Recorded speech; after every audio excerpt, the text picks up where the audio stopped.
atau tidak. Dan saya tertarik untuk nak membaca keputusan mahkamah kalau sekiranya beliau didapati bersalah atau tidak bersalah.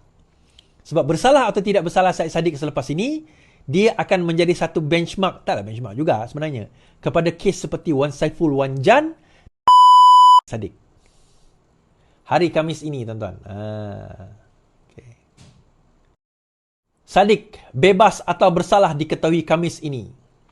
Kuala Lumpur, nasib ahli Parlimen Muar, Syed Saddiq sama ada dilepas atau dibebas atas 4 pertuduhan bersubhat pecah amanah, salah guna harta dan pengubahan wang haram berkaitan dana Angkatan Bersatu Muda Armada akan diputuskan Mahkamah Tinggi pada Khamis ini.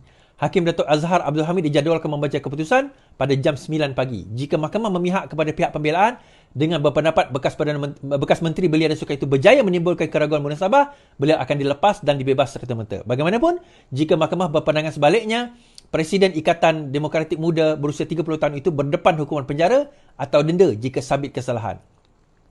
Pada 27 September lalu, pendakwaan menutup kesnya selepas memanggil 30 saksi untuk memberi keterangan pada perbicaraan kes itu. Sebahagian saksi ialah ibu bapa, Sharifah Mahani dan juga Syed Abdul Rahman Al-Saghof serta bekas penolong Bendahari Armada, Rafiq Hakim. Kes itu dikendalikan Timbalan Pondok Raya. Baik. Benda yang saya dengar lah, ini mungkin tak didedahkan lagi atau mungkin dah didedahkan dalam mahkamah, ialah berkenaan dengan kes ini, iaitu Syed Saddiq dikatakan mengeluarkan dana, ini dakwaan dia, mengeluarkan dana berjumlah 1 juta ringgit, kemudian dibahagi-bahagikan kepada 3-4 orang. Kantoi isunya apabila salah seorang daripada mereka menggunakan wang tersebut. Itu yang kantoi. So, bila dia kena tahan SPRM, dia spill the bean. Dia pecah lubang. Dia kata bahawa dia dapat duit itu daripada Syed Saddiq. Yang itu yang dia kantoi. Dan orang tersebut, dia katakan menjadi salah satu saksi. Now, adakah beliau akan didapati bersalah atau tidak?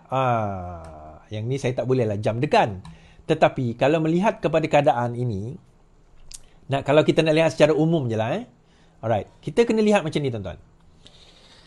Dia bukan masalah niat. Okay? Dia bukan masalah niat. Tapi masalahnya adalah perbuatan. Dia aktor serius dia. Perbuatan dia tu. Sebab niat itu boleh dinilai melalui perbuatan. Apabila dia mengeluarkan dana tersebut, duit tersebut diletakkan ke dalam akaun mana? Diberikan kepada individu tertentu dan dikatakan dimasukkan ke dalam akaun dia sendiri. Dikatakan akaun ASB kalau silap saya. Di dalam akaun ASB dia sendiri. Dikeluarkan 1 juta.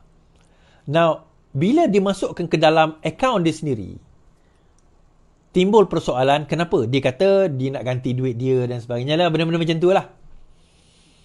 Dan itu satu kesalahan lah.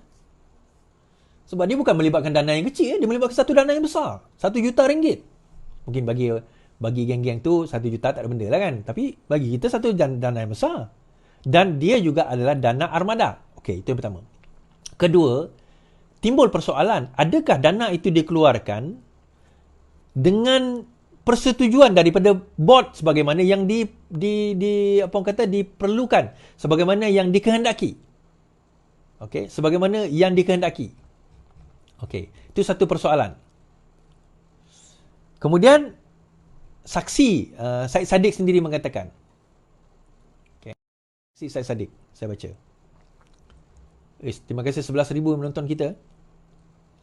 Syed Saddiq tak pernah arah Rafiq keluar wang 1 juta saksi. Mahkamah Tinggi hari ini diberitahu bahawa Syed Saddiq tidak pernah mengarahkan bekas penolong Bendahari Angkatan Muda Bersatu Rafiq untuk mengeluarkan wang sebanyak 1 juta daripada akaun Armada. Bekas Ketua Penerangannya, Ulia Akmal Hashimuddin berkata, membacakan keterangan saksi. Datuk Azhar berkata, keputusan pengeluaran wang dibuat sebuah kumpulan melibatkan pemimpin tertinggi Armada dikenali G5 yang mengadakan perbincangan di rumah tertuduh.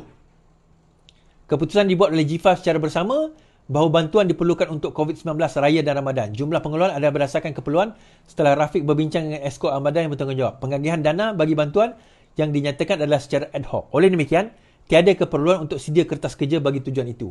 Tiada sebarang kertas kerja dibentangkan kepada MPT bersatu sepanjang keahlian saya. Saya tidak pernah punya sebab untuk percaya bahawa kertas kerja perlu dibentangkan bagi mana-mana pengeluaran, pembelanjaan atau pengurusan program bersatu, katanya. Menurut petuduhan, Syed Saddiq merupakan Ketua Armada bersubhat dengan Rafiq yang diamanahkan mengendalikan dana berjumlah 1 juta. Perbuatan tersebut didakwa dilakukan di CIMB KL Sentral. Baik. Yang ini yang jadi timbul persoalan tuan-tuan. Bila mana duit itu transit dan terdapat trace. Yang ni yang susah.